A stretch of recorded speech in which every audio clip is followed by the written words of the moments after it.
नमस्कार, धीरज sir commerce classes में आपका एक बार फिर से हार्दिक स्वागत है। आज का हमारा टॉपिक है कैपिटल बजटिंग। बिजनेस फाइनेंस या फाइनेंशियल मैनेजमेंट में सबसे ज़्यादा इम्पोर्टेंट चैप्टर कैपिटल बजटिंग यानी पूंजीगत बजटन। इस सीरीज में हम वीडियो फर्स्ट आप लोगों को दे चुके हैं और अब ये जो है क्वेश्चन नंबर 3, 4, 5 इस प्रकार की जो वीडियोज होंगी वो इन 3 प्रकार के क्वेश्चंस की होंगी जो आज के टॉपिक का मुख्य हिस्सा रहेंगे। उम्मीद करता हूं कि इस 3 प्रकार के 3 तरीकों के प्रश्नों को समझने के लिए आप लोग पूरी तरह से स्वस्थ होंगे, तंदुरुस्त होंगे और फिट होंगे। क्वेश्चन नंबर 3 जैसे कि आप देख भी रहे हैं स्क्रीन पर, यहाँ लिखा है Ganga Limited is considering 3 projects X, Y and Z। Following are the particulars in respect of them. यहाँ पर project X, project Y, project Z 3 प्रकार के प्रोजेक्ट हैं। तीनों प्रोजेक्ट में इनका कॉस्ट दिया हुआ है 1 लाख, 1,40,000 और 1,40,000 और इकोनॉमिक लाइफ 10-10 साल का तीनों का है। और जो एस्टिमेटेड स्क्रैप वैल्यू है वो प्रोजेक्ट X का 5,000 5,000 और Y का 10 और Z का 14,000 है। एनुअल सेविंग यहाँ पर 16,000 यानी 16,000, 25,000 और 20,000 दिया हुआ है। ये कहते हैं कि इग्नोरिंग इनकम टैक्स को इग्नोर कर दीजिए। Recommend the best of these projects using. इनमें से कौन सा प्रोजेक्ट सबसे बेस्ट होगा जिसमें पे बैक पीरियड, पोस्ट पे बैक प्रॉफिट और इंडेक्स ऑफ पोस्ट पे बैक प्रॉफिट तीनों को निकालना होगा। अब आपको यहाँ पर 3 प्रकार की प्रॉब्लम जो कि ऊपर वाले प्रश्न से थोड़ा सा एक पॉइंट हटके बताया गया है।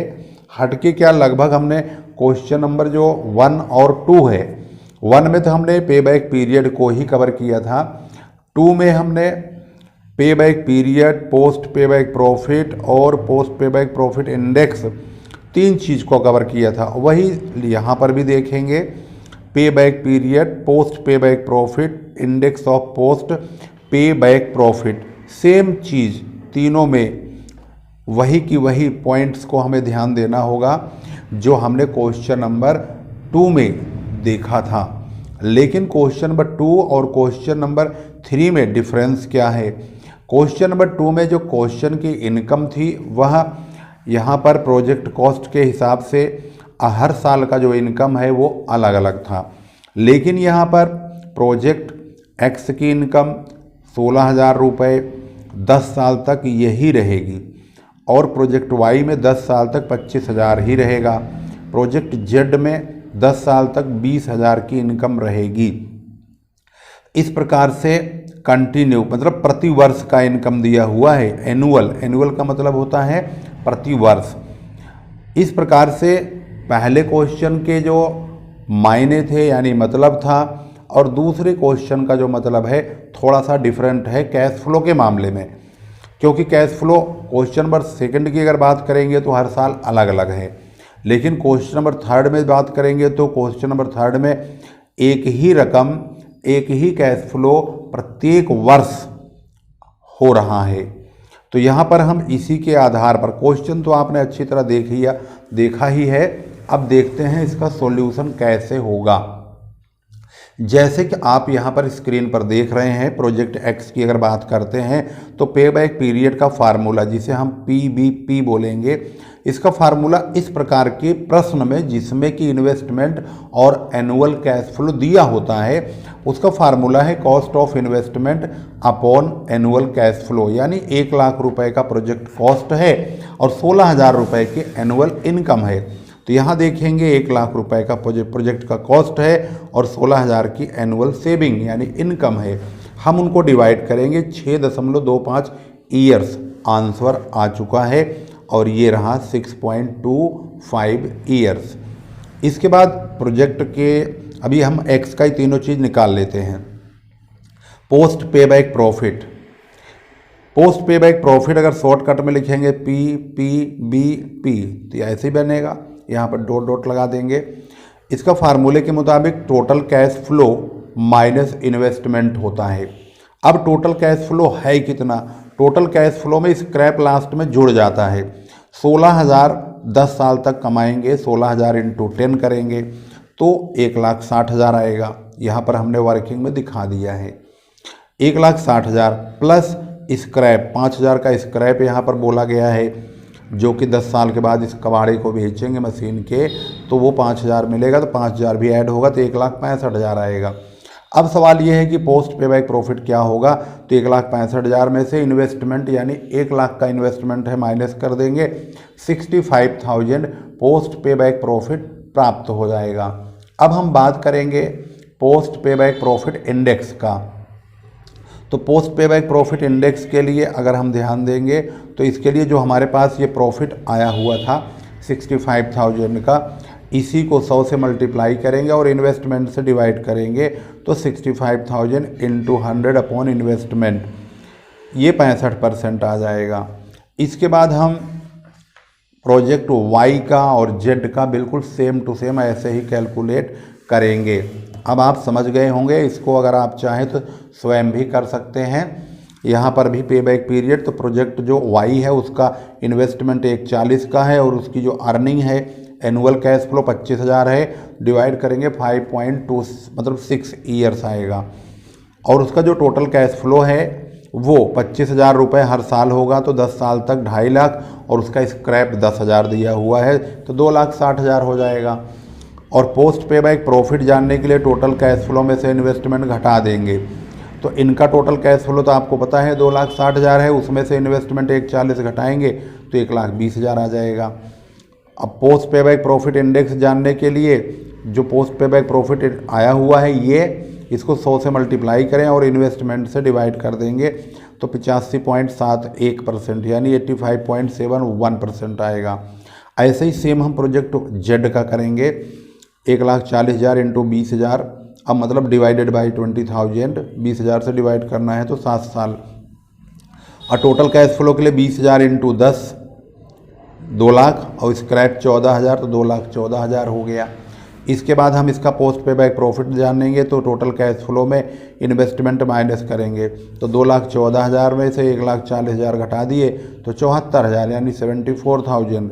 और इसका इंडेक्स जानने के लिए इसका प्रॉफिट इंटू 100 अपॉन इन्वेस्टमेंट यानी कि 74,000 इंटू 100 अपॉन 140,000, 52.85% यानी 52.9% अप्रोक्स में आ जाएगा।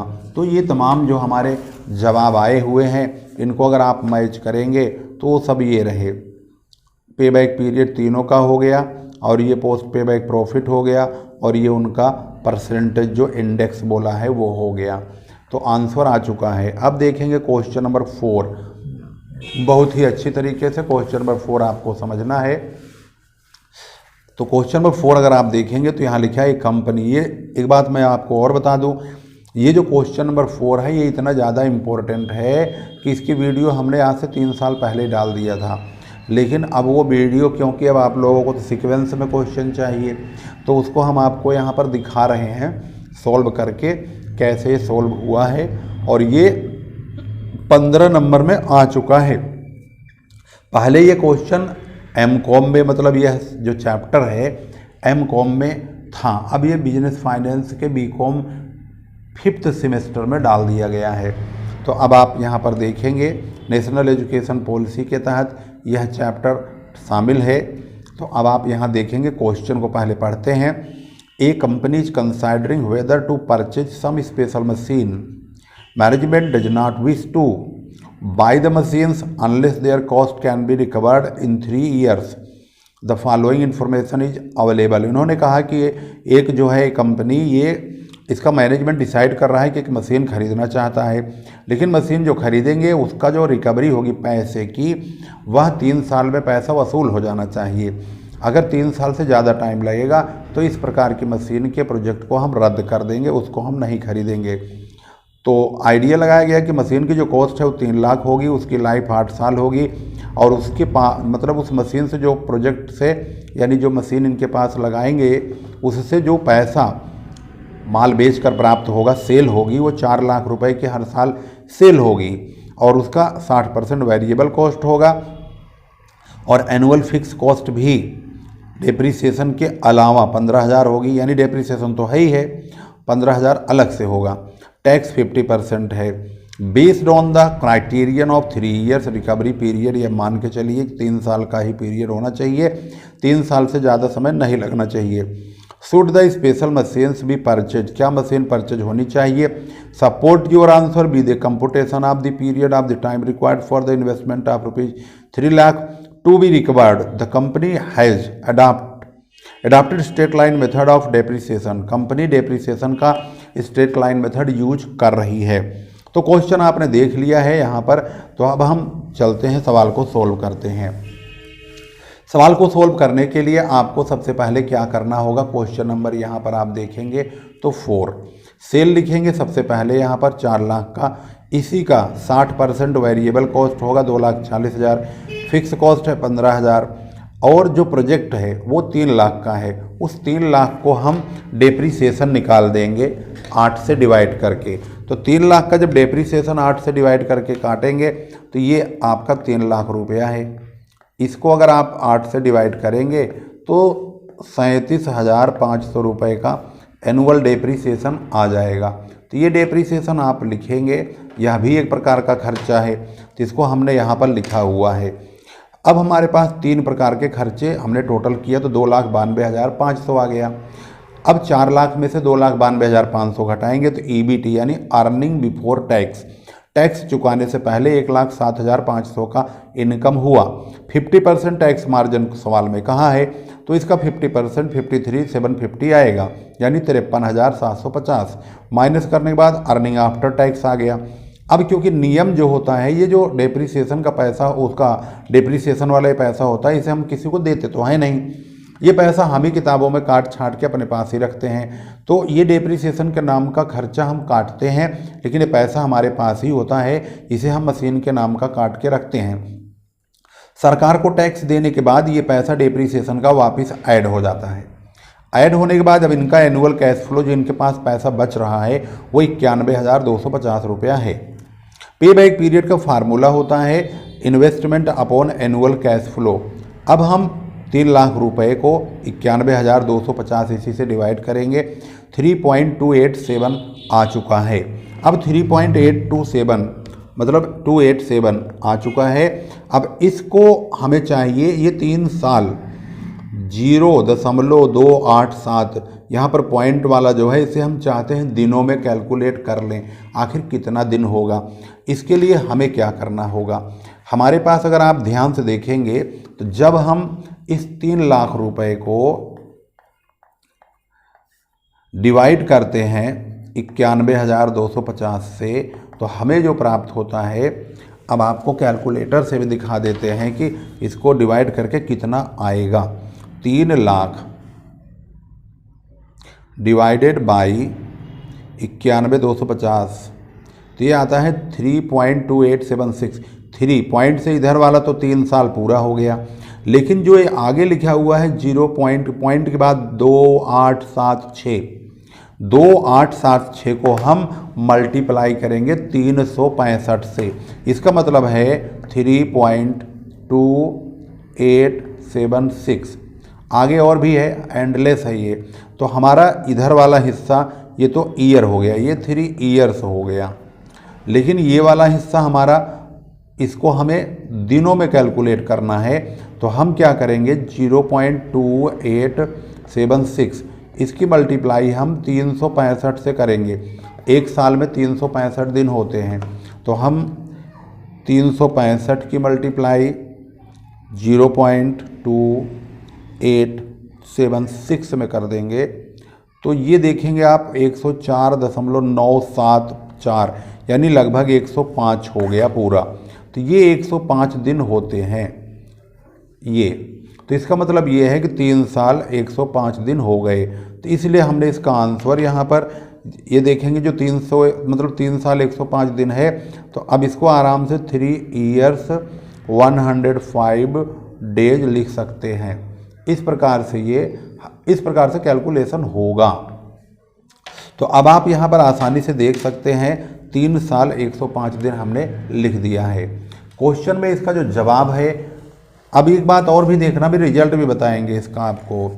यहाँ पर 3 साल 105 दिन है। अब इन्होंने क्वेश्चन में ये लिखा है कि ये प्रपोजल में अगर 3 साल में पैसा रिकवर हो जाता है तो इस प्रपोजल को हम एक्सेप्ट करेंगे, अदरवाइज रिजेक्ट कर देंगे। तो क्या रिजल्ट दिखा है, hence the proposal should be rejected, क्योंकि 3 साल से ज़्यादा समय लग गया, 3 साल 105 दिन, तो जो कि 3 साल के क्राइटेरिया को ये पार कर जाता है। तो यहाँ पर लिख देंगे हेंस, आगे अपना परिणाम दिखा देंगे, hence project should be rejected. Rejected इसलिए क्योंकि ये 3 साल से ज़्यादा समय ले लिया है। तो ये यहाँ पर हमारा रिजल्ट आ चुका है। अब हम पढ़ते हैं क्वेश्चन नंबर नेक्स्ट, यानी कि क्वेश्चन नंबर 5। क्वेश्चन नंबर 5 में बहुत ज़्यादा कॉम्प्लिकेटेड वाला पॉइंट है, बहुत ध्यान से आप देखेंगे। इसको तो मैं सोच रहा हूँ कि अगली वीडियो में बना दें, क्योंकि इसमें ज़्यादा टाइम पी जाएगा। फिर भी हम कोशिश करते हैं 5 से 7 मिनट में इसको सॉल्व करने की। चलते हैं, शुरू करते हैं, धैड़म धैड़। अब देखो, each of A B and C, यहाँ पर 3 प्रोजेक्ट दिया है, तीनों प्रोजेक्ट की कीमत 20,000 रुपया है। जो प्रोजेक्ट है ए बी सी, इन तीनों प्रोजेक्ट की कॉस्ट 20,000 है और इनसे 5 साल की जो कमाई होगी, पहले साल, दूसरे साल, तीसरे साल, यहाँ पर अर्निंग दिया हुआ है और ये अर्निंग 5 साल तक दिया है। अब इन्होंने कहा कि पे बैक पीरियड मेथड का प्रयोग करो, पता लगाओ भाई कौन सा प्रपोजल एक्सेप्टेड होगा, कौन सा प्रपोजल अच्छा है। अब ध्यान से अगर आप देखेंगे तो इसका टोटल 4, 4, 8, 5, 13,500, 13, 6, 19, 20, 5, 25,000। इसका 5 साल, हर साल मतलब ये हर साल है 5,000, तो ये भी टोटल 25,000। इसका टोटल 5, 4, 9 तो यही हो गया, 9, 4, 13, 5, 18, 6, 24 और एक 25,000 ये भी, मतलब तीनों प्रोजेक्ट से जो कैश फ्लो है वो सेम 25,000 ही है। अब हमें 20,000 रुपया कब प्राप्त होगा, अब इसको चेक कर लेते हैं कि कब हमें मिलेगा। अब यहाँ पर देखेंगे तो हमने पहले पे बैक पीरियड निकालने की कोशिश की और देखने की कोशिश की कि कौन सा प्रोजेक्ट जो है पे बैक पीरियड के मुताबिक सही होगा। अगर आप यहाँ पर देखेंगे तो एनुअल कैश फ्लो हमने चेक किया, ये देखेंगे तो चौथे साल में 20,000 इसका भी है, इसका भी 20,000, इसका भी 20,000। अब तो मतलब 4 साल में ही सभी लोगों ने 20,000 रुपये को कवर करने के लिए 4 साल का टाइम लिया है। हमने यहाँ कैश फ्लो लिखा प्रोजेक्ट ए का, इसका CCF लिखा यानी कुमुलेटिव कैश फ्लो, ऐसे बी का लिखा, ऐसे सी का लिखा। यहाँ कैश फ्लो लिखा गया है और यहाँ पर CCF यानी कुमुलेटिव कैश फ्लो। तो लास्ट में यहाँ देखेंगे चौथे साल में इसका भी 20,000, इसका भी 20,000, इसका भी 20,000, यानी तीनों प्रोजेक्ट में 4 साल में पैसा पूरा होता है। इस हिसाब से तो कोई भी प्रोजेक्ट एक्सेप्ट कर लेना चाहिए। अब हम यहाँ नहीं डिसाइड कर पा रहे हैं कि कौन सा प्रोजेक्ट हमारे लिए फ़ायदेमंद होगा। अब यहाँ पर डिसीजन लेना भारी हो गया। अब यहाँ पर देखेंगे पे बैक पीरियड 4 साल है इन ऑल प्रोजेक्ट, हेंस अब यहाँ पर हम discounted pay back should be calculated. Discounted pay back यानी जो रुपए की वैल्यू होती है 1 साल के बाद कितनी घटती कितनी बढ़ती है, उसके अकॉर्डिंग हम इसको चेक करने की कोशिश करेंगे। तो एवरेज कैश फ्लो अगर देखेंगे तो हर साल का जो कमाई है 25,000 इसकी टोटल है, इसकी 25,000, इसकी 25,000 है, यानी ये कैश फ्लो जो है इसका टोटल 25,000 है तीनों प्रोजेक्ट में। तो हमने यहाँ पर एवरेज कैश फ्लो निकाल लिया 5 से डिवाइड करके 5,000 रुपया। अब ROI फार्मूला होता है annual cash flow minus depreciation into 100 upon average investment. तो इन्वेस्टमेंट का एवरेज देखेंगे तो जो इन्वेस्टमेंट होता है उसे हम 2 से डिवाइड करते हैं। तो यहाँ पर कॉस्ट ऑफ इन्वेस्टमेंट 20,000 है, तो 20,000 का आधा यानी 2 से डिवाइड करेंगे तो 10,000 हो जाएगा। और जो एवरेज एनुअल कैश फ्लो है वो 5,000 है। अब क्योंकि जो 20,000 का प्रोजेक्ट है वो 5,000 रुपये प्रतिवर्ष बैठ रहा है, तो वो हमारी अर्निंग हो गई। और वह 20,000 का जो प्रोजेक्ट है वो 5 साल तक काम करेगा, तो उसका जो एनुअल डेप्रीसिएशन होगा 20,000 रुपये की कॉस्ट के प्रोजेक्ट का, तो डेप्रीसिएशन ये 20,000 रुपया प्रोजेक्ट कॉस्ट हो गया। इसको हम 5 से डिवाइड करेंगे क्योंकि ये प्रोजेक्ट 5 साल तक काम करेगा। तो 5 चौक 20, हर साल का जो डेप्रीसिएशन है वो 4000 होगा। अब क्वेश्चन के मुताबिक अगर 4000 रुपये डेप्रीसिएशन होगा तो प्रोजेक्ट की जो एनुअल इनकम है वो 5000 है।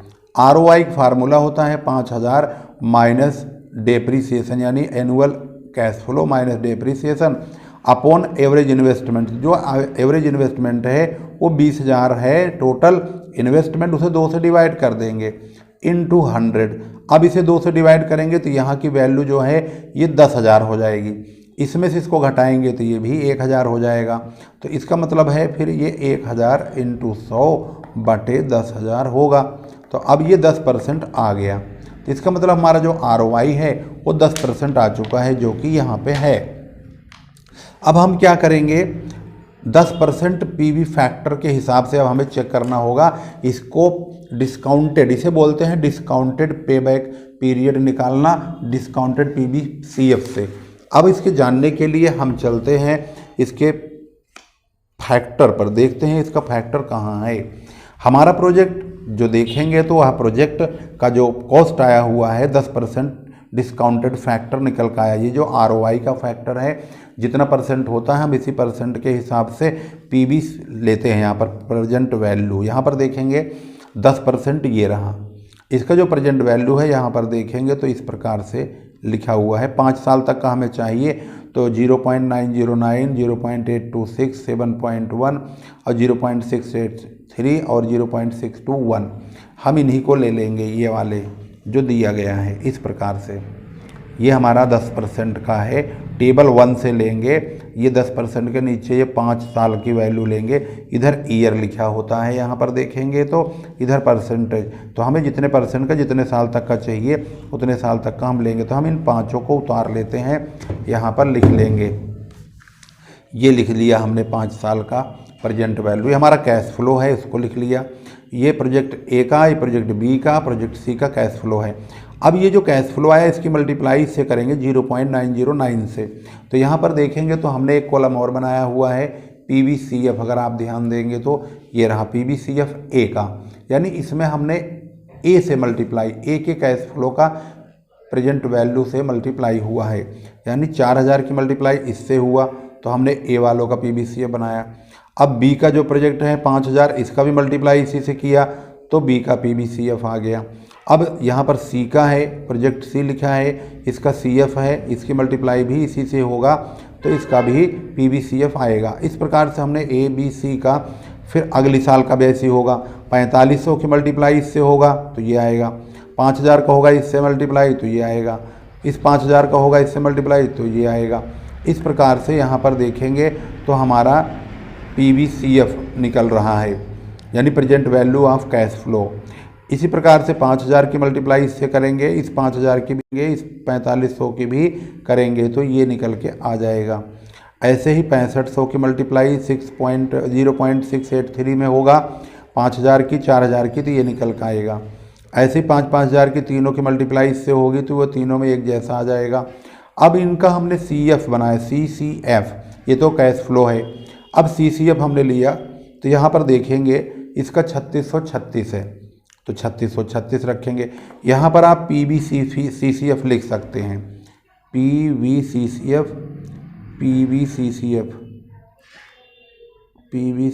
पर मैंने भी जगह नहीं छोड़ी भाई, कोई नहीं, आप थोड़ा सा इसको आगे बढ़ा देंगे, जगह कर लेना अपने आप भाई। मैंने तो समझाते समझाते जो है ना दिमाग ख़राब हो गया, क्योंकि दिमाग इसलिए ख़राब हुआ क्योंकि अब इस वाले में तो फैसला ही नहीं हो पाया।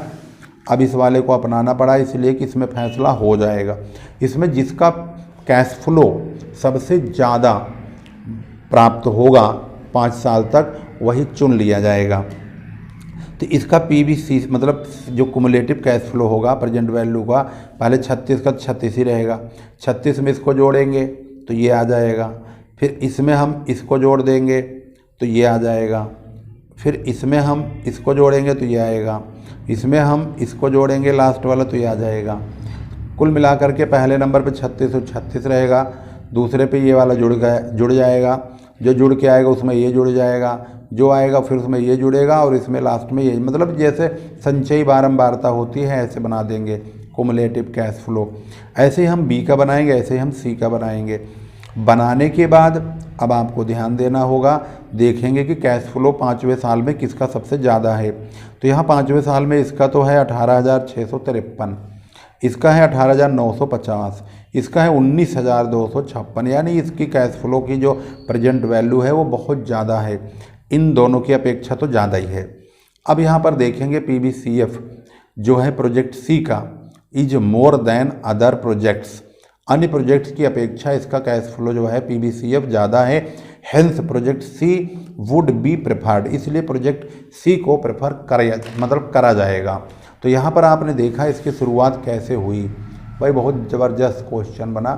ये यहाँ से हुई 5वें नंबर की शुरुआत, और ऐसे ऐसे करके हमने इसको लास्ट तक बनाया है, एक एक पॉइंट को बिना मिस करे हुए सब चीज़ समझाने की कोशिश की है। तो यहाँ पर आपने देखा समाप्त हो गया। इस प्रकार से क्वेश्चन नंबर यहाँ पर 3, 4, 5 लगभग 26 से 27 मिनट में हमने कंप्लीट कर लिया है। तो बने रहिए, वीडियो अंत तक देखा कीजिए, कमेंट में अपनी रिक्वायरमेंट कीजिए, वीडियो को शेयर भी करते रहिए, और चैनल को सब्सक्राइब नहीं किया है और आप अगर एक न्यू स्टूडेंट है भाई फिर तो कर ही लो, क्योंकि आपके ज़रूरत की चीज़ तो हम बना ही रहे हैं। वीडियो पर लाइक कमेंट जरूर करते रहें, और अपने रिक्वायर्ड की वीडियो जो भी आपको पसंद आती हो, जिस पर आपको दिक्कत हो, जो सब्जेक्ट आपको दिक्कत कर रहा है, परेशानी हो रही है, उसको हम पूछिए, कमेंट में बोलिए, हम क्वेश्चन पर वीडियो ज़रूर बनाने की कोशिश करेंगे और आप लोगों तक पहुंचाएंगे। लेकिन व्यूज़ बड़ा कम आ रहा है, मुझे बड़ी दिक्कत होती है, निराशा भी होने लगती है बीच बीच में कि इतना ज़्यादा कम व्यूज़ आने के बावजूद मैं कैसे लगा पड़ा हूँ इसमें। बच्चे पूछते भी हैं कोचिंग के हमारे कि सर आप व्यूज कम आ रहे हैं पर फिर भी आप वीडियो बना रहे हो इन बच्चों के लिए। मैं कहता हूं कि भाई कोई बात ना, खाली टाइम अगर मिल जाता है तो हम इनके लिए भी थोड़ा बहुत कर रहे हैं, तो बुरा क्या है। तो मैं इतना सोचता ज़रूर हूं आप लोगों के लिए, तो आप लोग भी थोड़ा सा हिम्मत करिए और अंगूठे का प्रयोग करिए और लेफ़्ट राइट मार के अपना दूसरों को भी शेयर करते चलिए। फिर मिलते हैं अगली एक महत्वपूर्ण वीडियो में, तब तक के लिए नमस्कार, जय हिंद, जय भारत।